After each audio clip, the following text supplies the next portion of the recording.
How are you anyway? Not too bad. But before we start, I want to ask for a favor. Yes, of course. Could you help me to explain the meaning of the frequent reference to Israel as the only Jewish state? How many do they imagine there should be? It's a very good question, isn't it? My response to that is always, it's one too many Jewish states. Yeah, but what do they mean by that? Well, they mean it's a state based on the Jewish race, and so it fits into the idea that you have a Christian national state, ethno-national state, and all others. You mean that there are many Christian states and only one Jewish state? Is that the sort of inference? Well, I don't think they have a definite meaning. It's a good question. If we look at the ethno-nationalist Christian states, not a state like Britain where you have it's nominally Christian, but my rights and your rights as a citizen are no different from Christians. But if we look at the Christian ethno-nationalist states, which existed in the 1930s and the 1940s, Croatia, Hungary, Romania, Slovakia, they were the worst, most anti-Semitic states, because if you weren't Christian, you were outside the national collective. So Slovakia was the first state to deport its Jews to Auschwitz and Majdanek. Croatia was the only state to have an extermination camp, Jasenovac, outside Nazi Germany's control. They also concentrated on Serbs, not only... That's right, yes. Jasenovac was primarily for Serbs, but it also killed thousands of Jews. So when the Zionists say the only Jewish state, they mean the only Jewish racial state, and therefore it's a state in which Palestinians are guests, tolerated at best. So it's not a reference to Birobidjan? No. Nothing like that at all. That wasn't serious. No, I gathered that, but maybe we can start the interview properly, and I'm sure all these questions will come up. Yeah, sure. Okay. Yeah. I don't know whether you saw the interview with Tzipi Livni, the Israeli ambassador in London, but she said, we are fighting the Nazis. In other words, Israel is engaged in an anti-Nazi struggle. And she went on to say, well, Britain killed 600,000 Germans in the cities which bombed, that is Dresden, Hamburg, Nuremberg. How do you feel about that? Do you think Israel is fighting the Nazis? No, I think this is insult to the memory of the Holocaust, frankly. There's no connection with the current events to the Holocaust at all. But as for the Brits carpet bombing European cities, yes, that was also a war crime. Yeah, but that's a separate matter. One war crime doesn't excuse another. Absolutely. But of course, Tzipi Livni also said, well, the British killed 600,000. I'm not sure that's accurate. But the implication was, of course, that Israel was entitled to kill a similar number of Palestinians. Absurd. I think she probably meant that in the scale of things, when these things happen, that's not an unheard of number. Probably that's...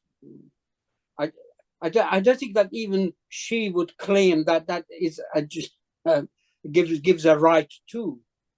But anyway, it's a complete absurd reference, I think. You said it was an insult to the Holocaust victims, but the memory. Yes, their memory.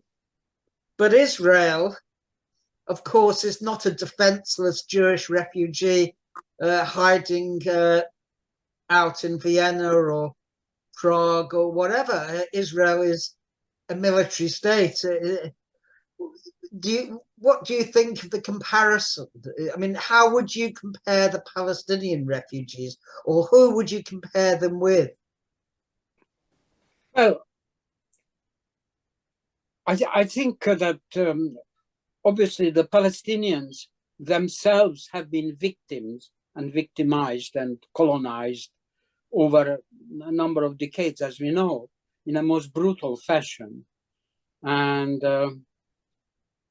they are certainly not the Nazi exterminators or bullied, but the other way around. They are being systematically exterminated and ethnically cleansed over not just now, but over the centuries. And this is just another and the most dramatic instance of it.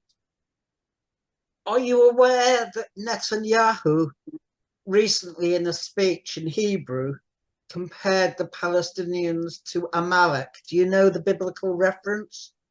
Yes, I have heard about that.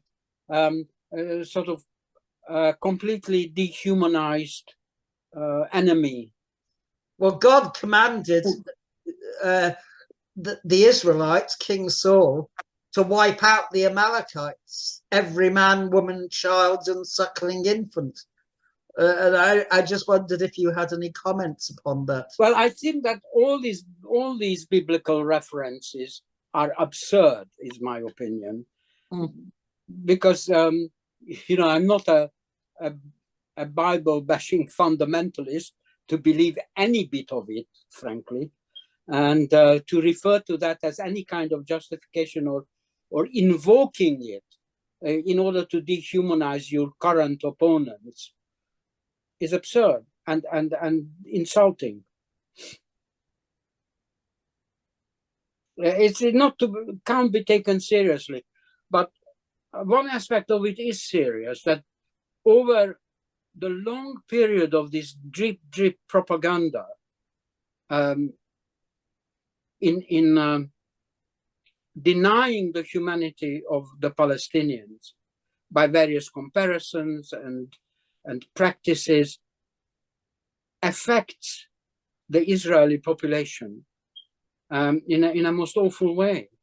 And I have experienced that within my own family, that in my very first visit to Israel, to visit them, I noticed immediately an oppressive, racist atmosphere, which I think has been perhaps the seed of the violence that we're now witnessing. That if you, over a period, subject to your people to dehumanizing propaganda against another people, eventually it works, and you get a population which accepts the most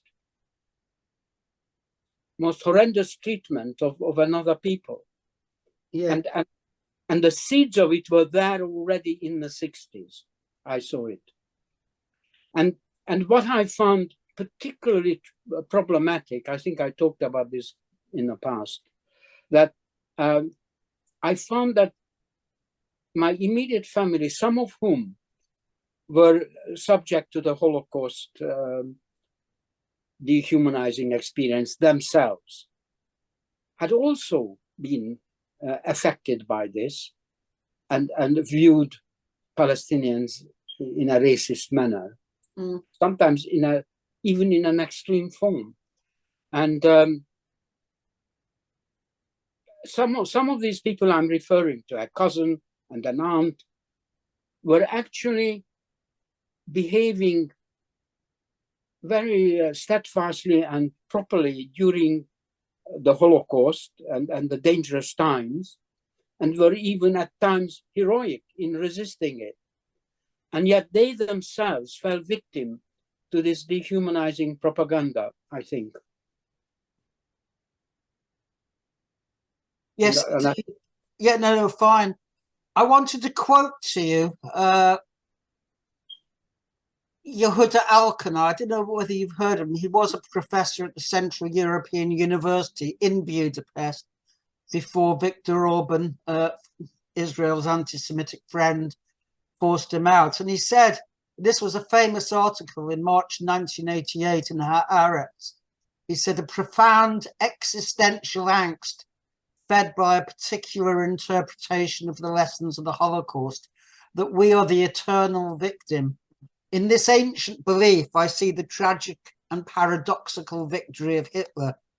Two nations, metaphorically speaking, emerged from the ashes of Auschwitz.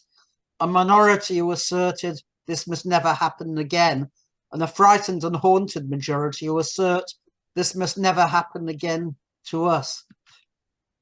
Do you have any comments on that, this eternal victimhood that Israel puts forward constantly, that we are the victims? Yes, well, yes, as you say, not uniformly, some.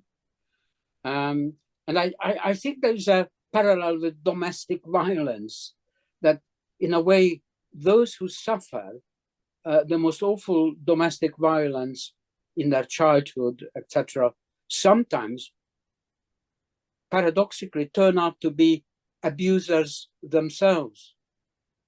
And I think there's a kind of almost a parallel with in this.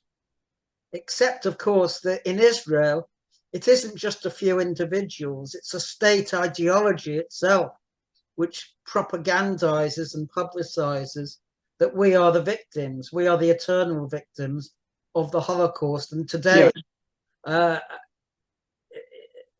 is Israel's narrative. I'm thinking in particular of Netanyahu's speech. I don't really remember it, to the 2015 World Zionist Organization conference, when he effectively said that the idea for the extermination of the Jews was given to Hitler by the Mufti of Jerusalem. In other words, it was the Palestinians who are responsible for the Holocaust. That's a laughable argument, I think. Whether in point of fact that is true or not, and you know, I have my doubt. Anything comes from those quarters need to be very, very strongly cross-checked, and sometimes they distort and take out of context. And well, can I just interject and say there is a record of Hitler's meeting in November 1941 with the Mufti, and there was no mention of extermination of Jews, and indeed the first extermination. There you are. Yeah. But also, even supposing there was such a discussion, it's laughable to say that that is what motivated Hitler. I mean, it's all there in Mein Kampf, isn't it? So, you know, it's irrelevant, and there are these kind of desperate arguments dredged up, sometimes from the fundamentalist Bible sources, sometimes for this kind of little historic fragments. None of it is convincing. Well, in the case of what Netanyahu said, he had the interview Hitler had the interview with the Mufti in November 1941, and a few days later, the first extermination camp, Chelmno, opened in Poland. So it couldn't have been true. And also, in the wake of Operation Barbarossa, the invasion of Russia, the extermination had already started in June. So, I mean, historically, of course, there was no truth. But what it suggests is that Zionism has deliberately transformed the Palestinians into the latter-day Nazis. That is extremely worrying. Yeah, well, I don't see that link. And going about their credibility, I am a member of the Camden PSC, and we have been recently addressed by Gada Karmi. Gada Karmi, yeah. Yeah, and she quite correctly said that even the news of the very latest atrocities by Hamas, supposedly, has to be taken with a great pinch of salt. It has not been independently verified. And maybe some of it is true, maybe, but we have had in the past all kinds of lies that later turned out to be lies and admitted to be lies. Well, I've seen today a video of Israeli helicopters shooting at the cars which were escaping from the rave, and they undoubtedly contained many, many Israelis. So it would seem that possibly the majority of those who died on October the 7th were killed by the Israeli state in its determination to eliminate Hamas. Yeah, but I'm not excluding the possibility that amongst those who maybe the Hamas fighters amongst them, or those who joined them, because they were not all Hamas who were part of this attack on Israel. There could have been a few sadists, who knows? But that doesn't justify anything afterwards, I don't think. Thank you. Can I just turn on to maybe a different subject? You were a child survivor in Budapest. You were hidden, I think, by the Good Shepherd mission. Correct. In various, I don't know, monasteries, was it, and various places? No, there was an archipelago of homes. Some of these homes given over by sort of upper class industrialists, etc., who have themselves in good time left Hungary and had sometimes left behind all kinds of almost palatial homes, and some of them, like the by some one or two brewing families and so on, given them over to save children. And particularly this family I'm thinking of had Swiss connections, and the Swiss Red Cross joined in this saving mission. Von Born and so on. So that's what created it. And the Good Shepherds organization signed up a lot of volunteers, some of whom were Jewish, who helped in, like my aunts and my mother, on forced papers as nurses in nurses' uniforms. That was given a degree of protection, sure, just by appearing to be part of the Red Cross nurse. They were masquerading as Aryans, I presume. That's correct. Yes, absolutely. Yeah. But they behaved almost heroically, because they didn't have necessarily very safe papers, and they crisscrossed the town on various missions, and could be arrested by Arrow Cross fascist raiding parties anytime. And they were very brave in doing what they were doing.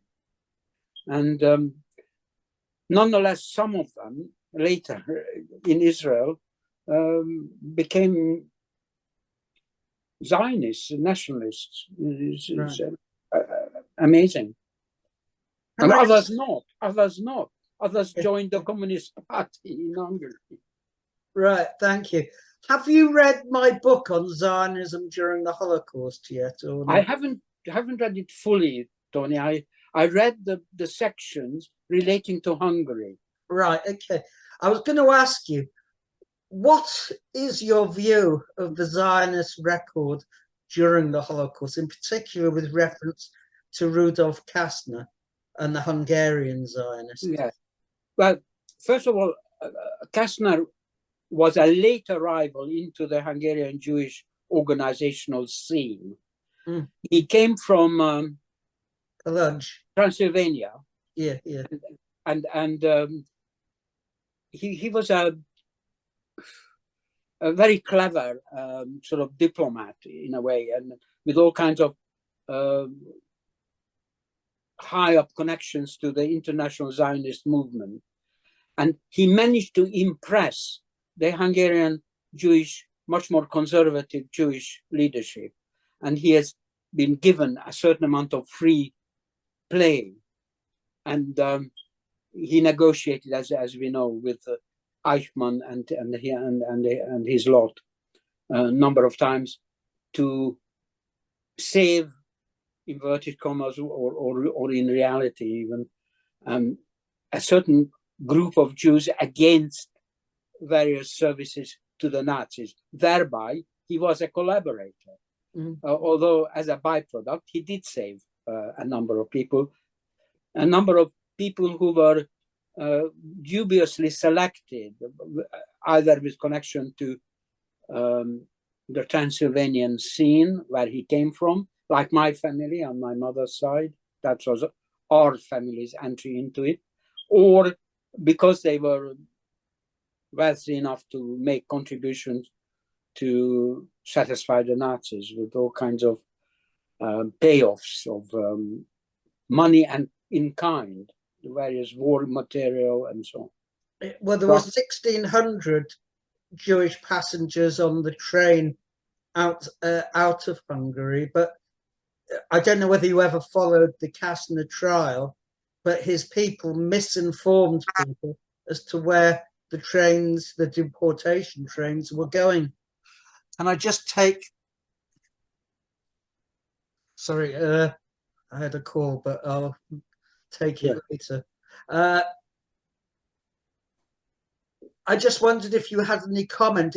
Did you follow the Kastner trial in Israel? No, I did not at that. At that time, I wasn't really very active in politically. But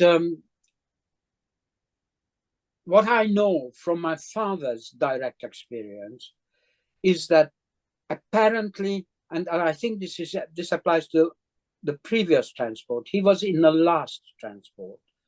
Right. There's argument about whether there were 2 or 3. Anyway, his was certainly not the first, and it was the last. And it was stated that they all had the status of hostages rather than anything else, not straightforward deportees, but hostages, and that they would be via Belgium destined for Switzerland. Yeah. To be freed there against the payoffs. Again, there is argument about what the payoffs were, trucks, this, that, the other, material, all kinds of things that the Germans wanted. And my understanding is that for the first transport, the Germans stood by the deal. They did arrive in Switzerland. My father's transport did get to Belgium as it was destined as a kind of place to temporarily stay and then directed onto Switzerland. But what happened was that the deal that has been successful was behind Hitler's back. He didn't know about it, although Himmler did know. And it's very nearly was the end of Himmler when Hitler discovered it. I think he escaped by the skin of his teeth. But certainly the transport was stopped. My father's transport never reached Switzerland. After a period in Belgium where they were kept in a separate camp with a certain degree of privileges, which didn't mean that they didn't starve. And they were eventually moved on to Theresienstadt rather than to Switzerland. The Germans stood, for the Germans, the pedantic people as they were, a deal was a deal sometimes, not always, but sometimes. And so they stood by them not, for a period at any rate, not being treated for extermination at any rate. Right. The reason what I want to ask you is, everything I've read, you know, Brahm, who's the historian of the Hungarian Holocaust, Raoul Hilberg, and many others, there is no reference to any other trains bar the one that left on July the 1st. That is incorrect, because I know for a fact that my father was part of that transport. And Kastner had a special camp in Budapest. Yes. In the Columbus Street. Yes. I was there personally for a period. Yeah. And it was a camp which was patrolled by the SS on the outside, as much for not allowing people in as not allowing people out. Yeah. Because it was meant to be a privileged camp, you could leave, but you couldn't just join at random. Yes. Yes.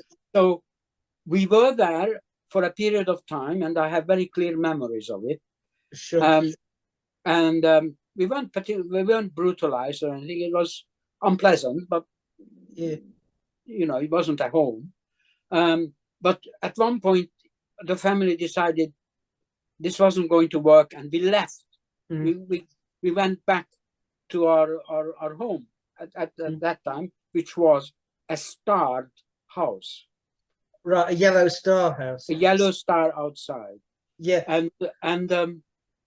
And from there, I was taken up by somebody who was sent from this particular home, a gardener actually, who had some protective papers, which was a mystery to me, what that paper was.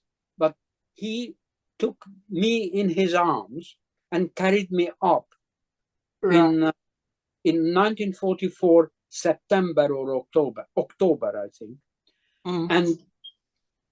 and we had to go past a German military outpost, checkpoint, because by that time the Germans were directing guns at the Royal Palace where Horthy was still staying, and after his declaration of exiting the alliance. That's right, yes. Whereupon he was eventually arrested, and the German army surrounded the palace, and we had to go past that group.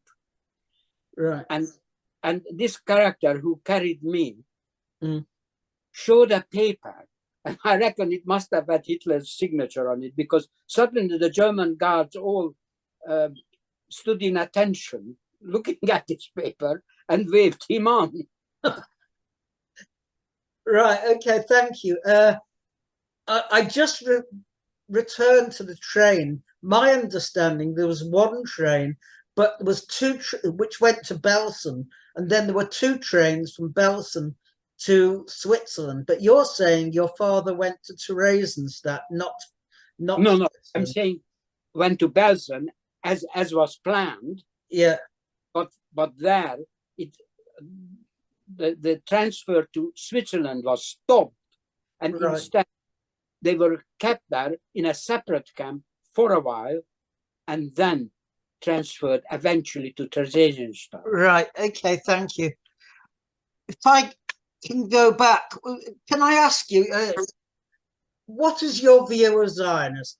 I mean, you're presumably not a Zionist, so no. Far from it. Well, I have to explain the background that in Central Europe, particularly countries belonging to the Austria-Hungary Empire, and even the Habsburgs earlier, encouraged not Zionism, but integration. Yeah. Assimilation, particularly. Right. For example, they actually encouraged Jews to change names so that they cannot be identified. All right. And this is how my name appeared. And most people I know took on Hungarian-sounding names. And the reason was so that they could, they should not be drawing attention to themselves on the racial grounds, but be integrated because they wanted to develop industrialized capitalism, and the Jewish population was very useful for that. So that was a policy of the Habsburgs. Right. Okay. Thank you. And we considered the Zionists extremists and freaks. Thank you. I think that sums up your attitude to Zionism. I was going to ask you to comment on what Edward Said said when he described the Palestinians as the victims of the victims. Before I do that, Tony, I just want to add something about Zionism, because my cousin, who was hiding with me, an older cousin, and a very clever man, he was a metallurgist who eventually represented Swedish steel internationally and so on. So he wasn't a fool. And he said, the Zionist idea, if there is anti-Semitism, to collect all the Jews into one place as a target, is the craziest idea ever. Yep, that's true. Trotsky said the same, I should add, that it could be a trap. And he proved to be true, because there cannot be anywhere in the world less safe place as we speak than Israel. Absolutely. Can I move on to, I quoted Edward Said that the Palestinians are the victims of the victims.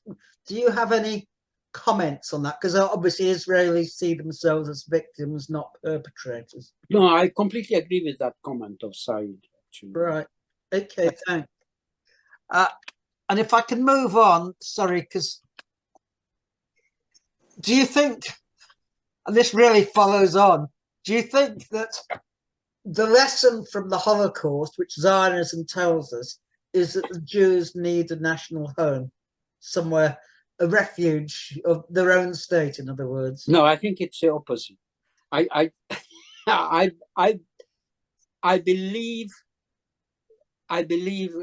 in integration and assimilation, and I think, and education more than anything. I witnessed in Hungary during the Stalinist period of roughly 10 years, and even a subsequent period under Kadar, the communist period, they swept the race, the anti-Semitism, racist questions under the carpet, where it festered, and we see under Orban having re-emerged, and even under the Hungarian uprising it re-emerged in a nasty way.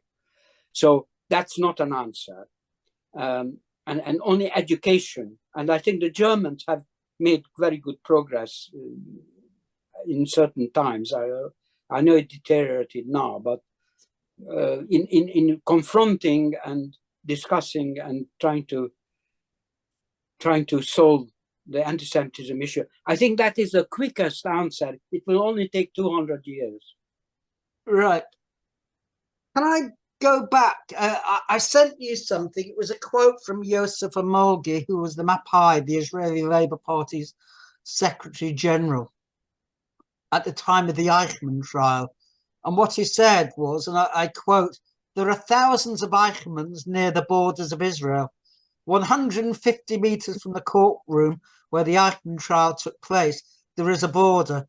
And behind that border, thousands of Eichmanns lie in wait, proclaiming explicitly, what Eichmann has not completed, we will." This was at a time, of course, when half of Jerusalem, East Jerusalem, was in Jordanian hands, not Israel. So it was a few hundred meters away. Do you have any comment about this? Because it seems to me that Israel forevermore and Zionism has transformed the Palestinians into the Nazis. And well, it's a completely cynical political weaponizing for their own purpose. completely disregarding the humanity of another people. And that's really it. I think it is deliberate and cynical, in the same way as the use of anti-Semitism in the Labour Party was weaponized in a cynical manner. Well, you were forced out of the Labour Party because you spoke at our meeting last year on the Holocaust Memorial Day. I jumped before I was pushed. You were pushed, whereas I was finally pushed. Yes, yes. And but obviously, they started to talk about disciplinary process. Well, we all know what that means. Yes. Yes, it's not a fair process, and there's no natural justice, of course. It's a joke of a process. Yes, indeed. I mean, I was expelled. In fact, I was the first Jewish person to be expelled, but not the last one. So, how many appeals succeeded? How many appeals were heard within 3 years? Well, I don't think there's any appeal process now. No one appeals successfully now, as far as I'm aware. Most of JVL's committee is either Jewish Voice for Labour's executive committee have either been disciplined or expelled completely. So, I mean, this is the Keir Starmer's fight against anti-Semitism. He's got rid of more Jews than anyone from the Labour Party. Tony, I made up my mind about Keir Starmer when he signed the Board of Deputies 10 command. A lawyer who could sign that rubbish, some of which was completely illegal as a proposal, you know, the sort of guilt by association bits and so on. Anybody who could sign that just doesn't count. Yeah, yes. Well, Stephen, I mean, this has been a wide-ranging interview, and I think I've run out of questions, but is there anything else you want to say before we finish? No, thank you for helping me understand what the only Jewish state means. Well, I hope I have. I'll see you on Friday at the meeting we have on Gaza. Sure. Okay, well, take care, Stephen. You too. Thank you very much.